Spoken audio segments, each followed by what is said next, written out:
Kansas that were very pleasant today. However, we are looking for a new front to begin to drift south and eastward. The central and eastern parts of Kansas will very probably be cloudy in the morning, and then western Kansas will begin to get increasing cloudiness by tomorrow afternoon. Today, however, very, very pleasant reading, 73. 1944년 2월 18일 금요일. 키티에게. 이제 위층에 올라갈 때마다 난 그를 만날 수 있기를 간절히 바라. 내 삶에도 이제 목표가 생겼고 나에게도 소망하는 게 생겼어. 그래서 모든 것이 즐겁게 느껴져. 최소한 내 감정의 목표는 항상 그곳에 있고 언니 말고는 경쟁자도 없어서 두려워할 필요도 없어. 내가 사랑에 빠졌다고는 생각하지 마. 나는 사랑에 빠진 게 아니야. 단지 우리 둘 사이에 바람직한 그 무엇, 우리에게 믿음과 우정을 주는 그 무언가가 자랄 수 있기를 바라는 마음이야. 이제 기회만 있으면 페터에게 가. 어떻게 시작할지 몰라 쭈뼛거리던 페터가 아니야. 완전히 달라졌어. 내가 방을 나올 때까지도 쉬지 않고 이야기를 해. 엄마는 내가 페터의 방에 가는 걸 달가워하지 않아 해. 그리고 페터가 귀찮을 테니 그냥 가만 내버려 두는 게 좋을 거라고 언제나 이야기해. 나도 눈치가 있다는 걸 엄마는 모르는 걸까? 그러면서 내가 페터의 좁아터진 방에 갈 때마다 엄마는 이상한 눈으로 나를 바라봐. 페터 방에 있다가 내려가면 어디 갔었냐고 묻고. 정말 못 견디겠어. 끔찍해. 안내가. 1944년 2월 19일 토요일. 키티에게. 다시 토요일이야. 토요일이라는 것만으로도 모든 게 분명해질 거야. 아침은 조용했어. 위층에 올라가서 조금 일을 거들기는 했지만 그와 지나가는 말 몇 마디 나누었을 뿐이야. 2시 30분에 다들 책을 읽거나 낮잠을 자러 각자의 방으로 들어가고 나는 담요와 여러 가지를 가지고 아래층 사무실로 들어가 책을 읽으려고 책상 앞에 앉았어. 그런데 갑자기 뭔가 북받쳐 오르는 감정을 이기지 못하고 두 팔에 머리를 떨어뜨리고 흐느껴 울기 시작했어. 눈물이 두 뺨을 타고 흘러내렸고 난 이루 말할 수 없이 슬펐어. 아, 그가 와서 나를 위로해 준다면 얼마나 좋을까? 4시쯤 됐을 때 난 다시 위로 올라갔어. 감자를 가지러 가면서 혹시 그를 만날 수 있을까 하는 기대를 품었지. 하지만 내가 욕실에서 머리를 다듬는 동안 페터는 보씨를 보러 창고로 가버렸어. 갑자기 또 눈물이 나올 것 같아 손거울을 손에 쥐고 서둘러 화장실로 달려갔어. 옷을 입은 채 변기에 앉아 있었는데 빨간 앞치마에서 눈물이 떨어져 어두운 자국이 되는 걸 보니 마음이 무너지는 것 같았어. 내 마음은 어지러워. 아, 이런 식으로 페터의 마음을 움직일 수 없어. 페터는 전혀 나를 좋아하지 않고 자신에게 속마음을 털어놓는 사람이 필요 없게 될지도 몰라. 그냥 나를 편하게 생각하고 있을지도 모르고. 나는 다시 혼자 견뎌야 해. 우정도 페터도 없이. 그리고 곧 희망도 없고 위로가 될 만한 것도 없고 손꼽아 기대할 만한 것도 없어질 거야. 아, 페터 어깨에 내 머리를 기대고 아무런 희망도 없고 쓸쓸한 마음을 달랠 수 있다면 얼마나 좋을까? 페터는 나 따위는 전혀 관심도 없고 다른 사람에게도 마찬가지인지도 몰라. 페터가 나를 특별하게 여긴다고 나 혼자 착각하고 있었는지도 모르지. 아, 페터. 내 마음을 보고 내 말을 들을 수 있다면 얼마나 좋을까. 만약 모든 것이 최악의 상황으로 흘러간다면 난 도저히 견딜 수 없을 거야. 그런데 여전히 눈물이 두 뺨을 흘러내리고 있는데도 작은 희망과 기대로 내 마음이 부풀어 오르는 건 또 왜일까? 안내가 1944년 2월 23일 수요일 키티에게 바깥 날씨는 아주 좋고 난 어제 이후로 기분이 꽤 좋아졌어. 거의 매일 아침 나는 다락으로 가고 그곳에서 패턴은 내 마음속에서 묵은 공기를 빼내주지.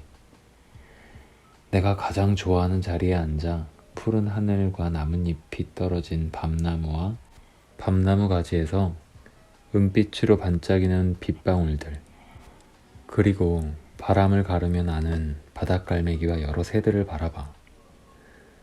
패턴은 기둥에 머리를 기댄 채 서 있고 나는 앉아 있어. 우리는 신선한 공기를 마시며 바깥 공기를 바라봐. 마법 같은 순간을 깨고 싶지 않아 둘 다 아무 말 하지 않은 채 이렇게 한동안 있다가 패턴은 장작을 패러 다락으로 올라갔어. 패턴은 좋은 아이니까. 패터가 사다리를 타고 올라가자 나도 따라 올라갔어. 15분 정도 패터가 나무를 자르는 동안 우리는 서로 아무 말도 하지 않고 있었어.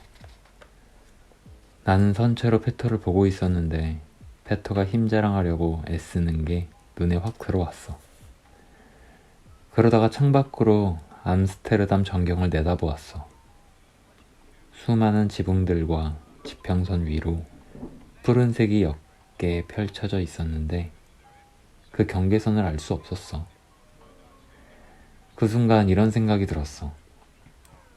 햇살과 구름 한 점 없는 하늘. 이런 것들을 볼 수 있는 한 난 절대 불행할 수 없을 거야. 두렵거나 외롭고 불행한 사람들을 치료하는 최고의 방법은 밖으로 나가 자연과 그리고 신과 함께하는 거야. 그래야 하나님의 바람은 인간이 자연의 아름다움 속에서 행복을 누리는 것임을 알 수 있을 테니까. 이 모든 것이 존재하는 한 어떤 두려움이 닥쳐도 슬픔은 위로받을 수 있을 거야. 그리고 그 어떤 고난 속에서도 자연이 인간에게 위안을 줄 거라고 굳게 믿어. 아, 머지않아 나와 같은 생각을 하는 사람이 이 벅찬 기쁨을 함께 나눌 수 있게 될지 또 누가 알아? 안내가 패트에게 우리는 이곳에서 너무 오랫동안 간절한 마음으로 지내고 있어. 나도 너도 모든 것들이 간절하지. 물질적인 것들만 말하는 게 아니야. 오히려 물질적인 면에서는 보살핌을 잘 받고 있다고 생각해. 내가 말하는 건 정신적인 것들이야. 나도 너처럼 자유와 신선한 공기를 갈망하고 있어. 하지만 우리가 누리지 못하고 있는 자유에 대해서는 충분한 보장을 받고 있다고 생각하게 됐어. 오늘 아침 창가에 앉았는데 문득 그런 생각이 드는 거야. 난 내면의 보상을 받고 있다고 말이야. 창밖을 보면서 자연의 심오함과 신의 존재를 실감했고 그 순간 너무도 행복했어. 이렇게 이곳에서 행복을 느낄 수 있는 한, 그리고 자연과 건강과 그 외 모든 것들이 주는 기쁨을 느낄 수 있는 한 누구나 행복을 다시 찾을 수 있을 거야. 부는 영원히 잃어버릴 수 있어. 하지만 행복은 마음속에서 사라졌다가도 언젠가는 다시 나타나. 우리가 살아있는 동안 말이야. 두려움 없이 하늘을 바라보며 그리고 마음이 순수하다는 것을 알고 있으면 우리는 행복을 찾을 수 있을 거야. 1944년 2월 27일 일요일 키티에게 아침 일찍부터 밤늦게까지 패터 생각 말고는 아무것도 할 수가 없어. 잘 때도 내 눈 앞에는 패터의 모습이 보이고 꿈에도 패터가 나타나고 눈을 떠도 패터가 나를 보고 있어. 페터와 난 비슷한 부분이 많아. 왜 그런지 말해줄게. 우리에겐 둘 다 엄마다운 엄마가 없어. 페터의 엄마는 깊이가 없고 장난삼아 연애도 하고 아들이 뭘 생각하는지 따위에는 관심도 없어. 우리 엄마는 나에게 신경을 쓰고 있긴 하지만 섬세함과 모성이 부족해.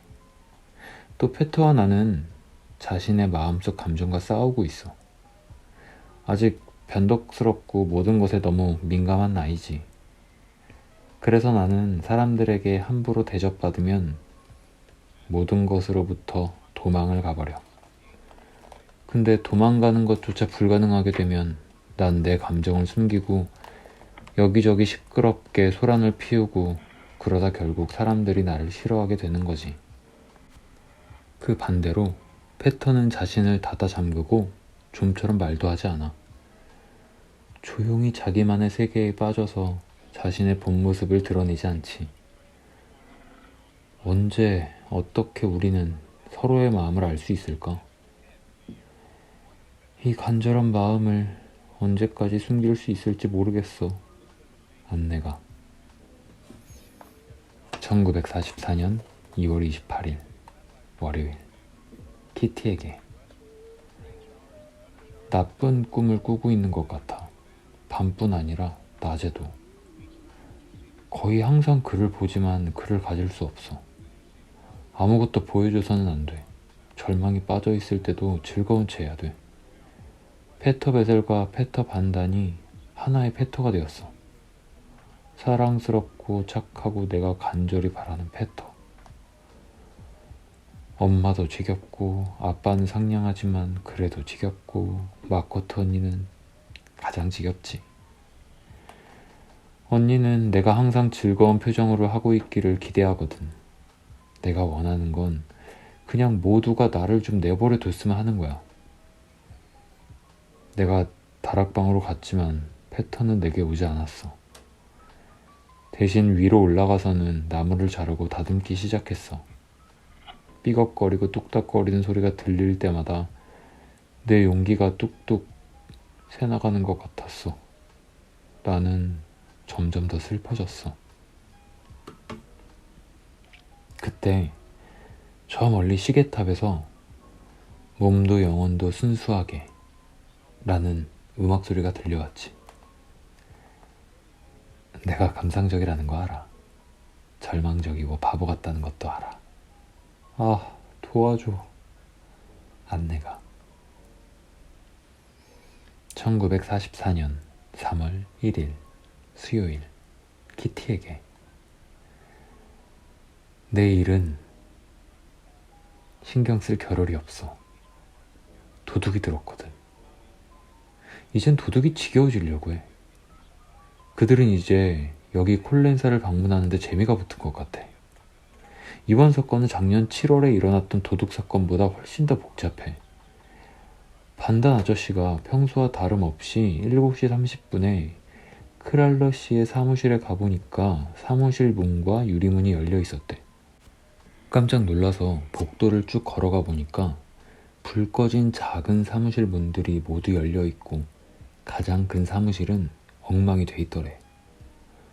도둑이 들었다는 생각이 들어 곧장 아래층으로 내려가서 정문을 확인했지. 정문은 잘 닫혀 있었어. 아, 그러면 페트와 엘리가 오늘 밤엔 깜빡한 모양이군. 그렇게 생각을 하면서 반단 아저씨는 크랄러 씨 사무실에 잠깐 갔다가 램프를 끄고 위로 올라왔어. 열려져 있던 문이나 어지럽혀져 있는 사무실에 대해서는 크게 신경 쓰지 않고 말이야. 근데 오늘 아침 일찍 페터가 우리 방문을 두드리고 들어와서는 그다지 즐겁지 않은 소식을 전해주었어. 앞문이 활짝 열려 있었고 프로젝터와 크랄러 씨의 새 포트폴리오가 선반에서 사라졌다는 거야. 우리는 페터에게 문을 닫으라고 했어. 어제 있었던 일을 반단 아저씨에게 듣고 우리는 모두 걱정이 됐어. 도둑은 모든 좌물쇠를 열 수 있는 열쇠를 가지고 있던 게 분명해. 왜냐면 좌물쇠는 부서진 흔적이 없었거든. 도둑은 꽤 일찍 그리고 몰래 집으로 들어와서는 문을 닫고 숨어 있다가 물건을 훔쳤어.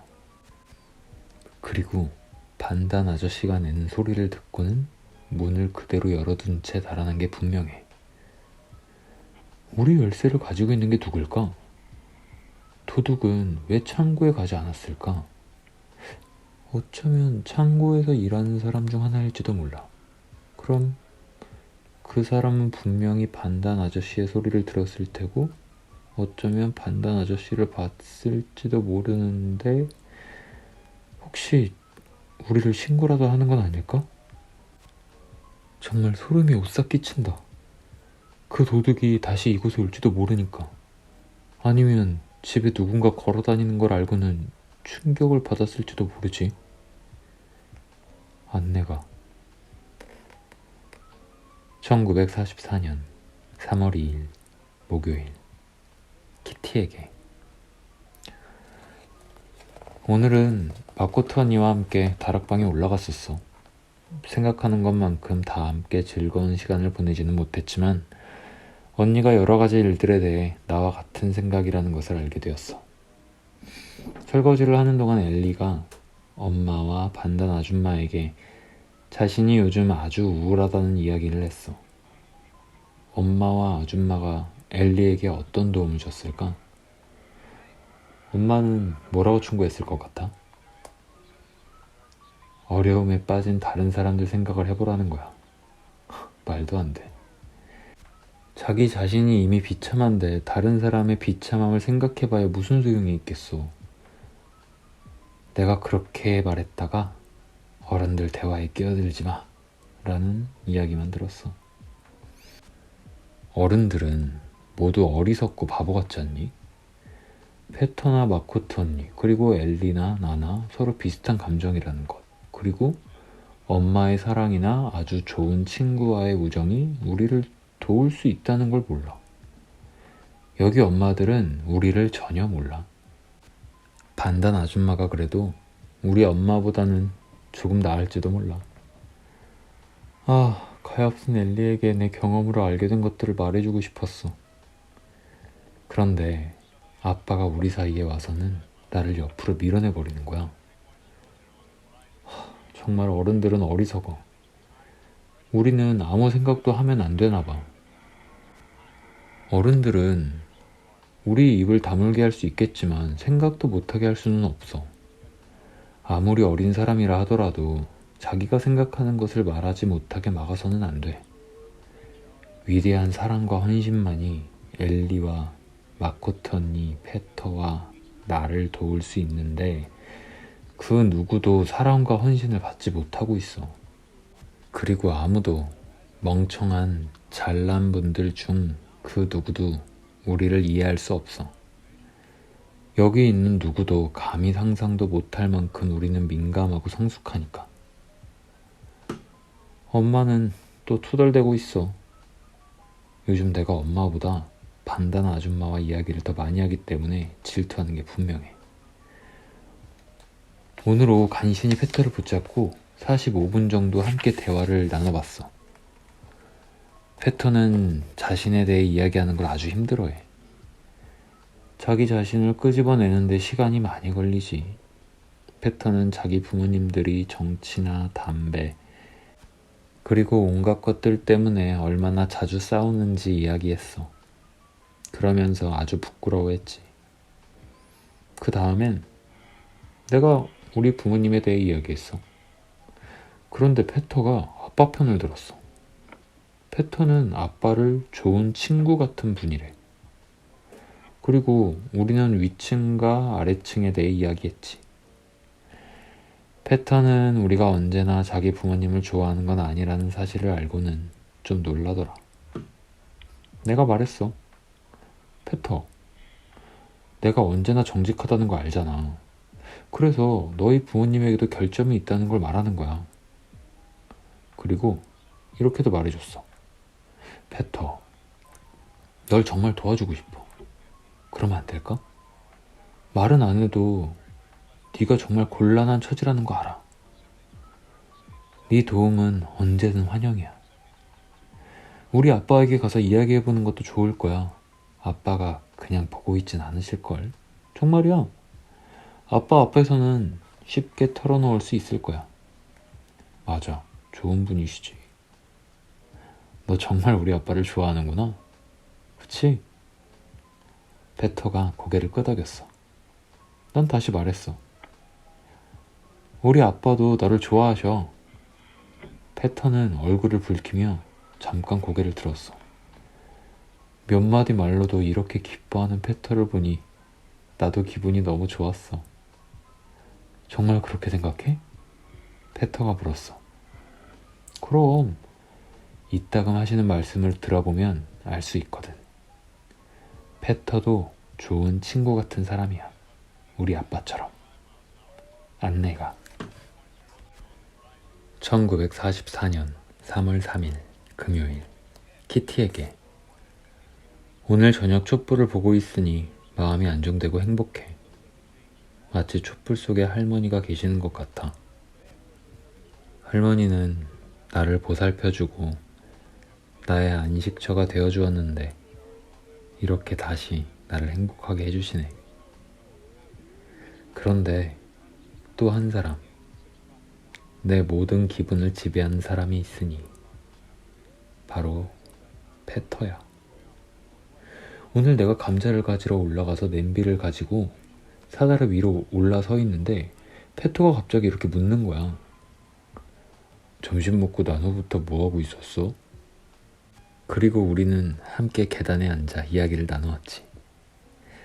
5시 15분에야 바닥에 놓여있던 감자들은 원래 목적지에 도착할 수 있었어. 페터는 자기 부모님에 대해서는 특별히 말하지 않았어. 우리는 그냥 책 이야기나 옛날에 있었던 일들을 이야기했어.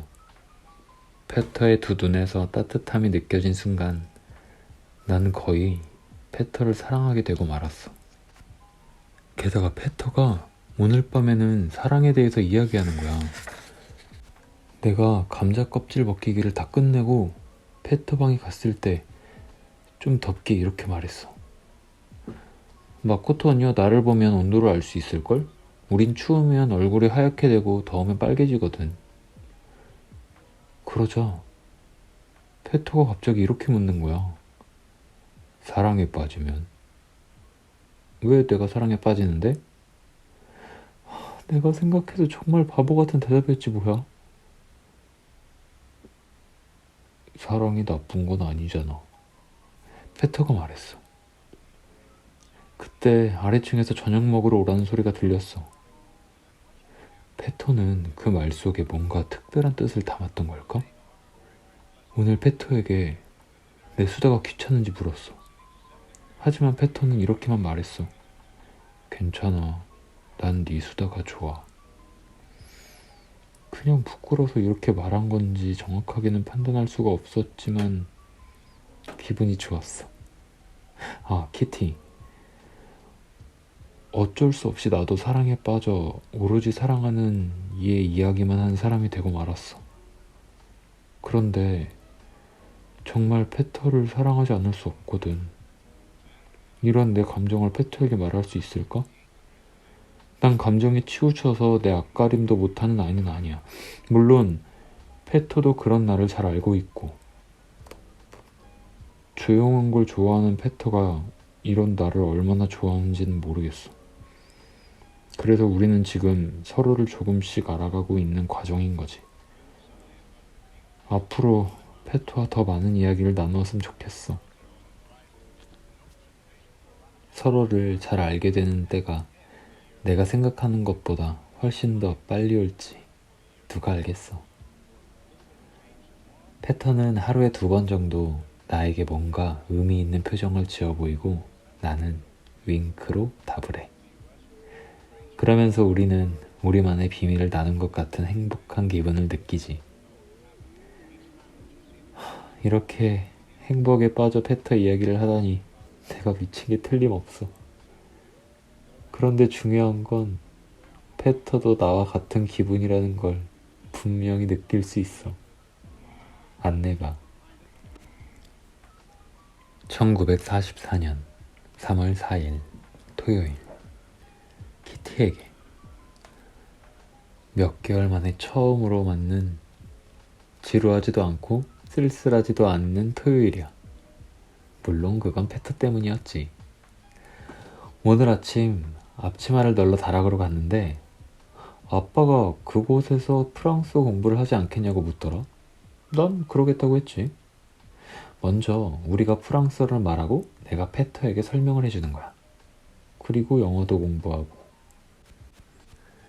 아빠가 디킨스 작품을 큰 소리로 읽어주는 동안 나는 제7의 천국. 제7의 천국이 뭐냐면 유대인들이 하느님과 천사가 있다고 생각하는 곳. 나는 이 제7의 천국에 온 기분이었어. 페터와 가까이 앉아 있었거든. 11시에 아래로 내려왔어. 11시 30분에 다시 올라갔더니 페터가 계단에서 나를 기다리고 있었어. 우리는 12시 45분까지 이야기를 나누었어. 가끔은 식사가 끝나고 내가 일어설 때 페터는 아무도 들리지 않게 내게 말을 해. 안녕 안내? 나중에 봐. 너무 행복해. 페터도 나를 사랑하게 된 걸까? 아무튼 페터는 너무 좋은 사람이야. 우리가 나누는 이야기들이 얼마나 재밌는지 아무도 모를 거야. 단단 아줌마는 내가 페터와 함께 있는 것을 가지고 지금까지는 별 이야기를 하지 않더니 오늘은 놀리듯 이렇게 말하는 거야. 너희 둘이 함께 있는 걸 그냥 둬도 되는지 모르겠구나. 무슨 말씀이세요? 너무 기분 나빠요. 나는 화가 난 듯 말했지. 하지만 난 아침부터 밤까지 페터 만나기만을 고대해. 안내가 1944년 3월 6일 월요일 키티에게 이제 페터 표정만 봐도 페터가 나와 같은 생각을 하고 있다는 걸 알 수 있어. 어제 저녁 반단 아줌마가 페터에게 놀리듯 이렇게 말하는 거야. 넌 몽상가구나? 난 짜증이 났어. 페터의 얼굴이 빨개지면서 아주 당황하는 것 같았거든. 난 화가 나 폭발할 것 같았어. 왜 이곳 사람들은 입을 다물고 있지 못하는 걸까? 페터가 외로워하는 모습을 보면서도 나는 바로 옆에서 아무것도 해줄 수 없는 게 얼마나 끔찍한지 너는 상상도 못할 거야. 가끔 부모님의 싸움과 사랑 때문에 절망하고 있는 페터의 입장을 난 충분히 이해할 수 있어. 가엾은 페터. 페터는 정말 사랑이 필요한 사람이야. 페터가 자기는 친구가 필요 없다고 말하는데 그 말이 내 귀에는 얼마나 잔인하게 들리는지. 페터는 정말 잘못 생각하고 있는 거니까.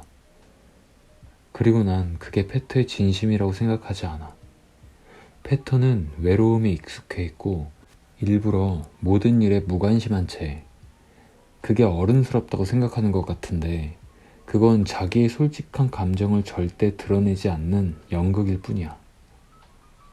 가엾은 페터. 언제까지 계속 연극을 할 수 있을까? 그렇게 초인적인 힘으로 애를 쓰다가 결국엔 분명히 폭발해버릴 거야. 페터. 널 도울 수만 있다면, 그리고 네가 내 도움을 받아들인다면 얼마나 좋을까? 우리가 함께 한다면 너의 외로움과 나의 외로움을 이겨낼 수 있을 텐데 말이야. 생각은 많지만 말은 많이 하지 않아. 페터를 볼 수 있고 페터와 함께 있는 곳에 햇살이 비춰준다면 나는 그것만으로도 행복하니까. 어제는 무척 흥분했었어. 내가 머리를 감고 있는 동안 페터가 우리 옆방에 있다는 걸 알았거든. 난 마음이 조용하고 심각할수록 겉으로는 더 시끄러워지는 걸 어쩔 수 없어. 나를 감싸고 있는 이 껍데기를 먼저 찾아내서 깨줄 수 있는 사람은 누굴까? 반단씨 부부에게 딸이 아니라 아들이 있다는 게 기뻐. 내가 이성의 누군가를 우연히 만나지 않았다면 이렇게 애를 태우지도 않았을 테고, 그러면 이처럼 아름다운 사랑도 느껴보지 못했겠지. 안내가. 추신. 내가 너에게는 언제나 솔직한 거 너도 알고 있지? 사실 난 페터를 만나기만 기대하면서 지내. 또 페터도 항상 나를 만나고 싶어 한다면 좋겠어. 페터가 수줍어하면서도 나에게 조금씩 다가오는 게 느껴지면 무지 떨려. 페터도 나처럼 많은 이야기를 하고 싶을 거라 믿어. 페터가 나를 매료시키는 건 그 서투름이라는 걸 페터는 모르겠지?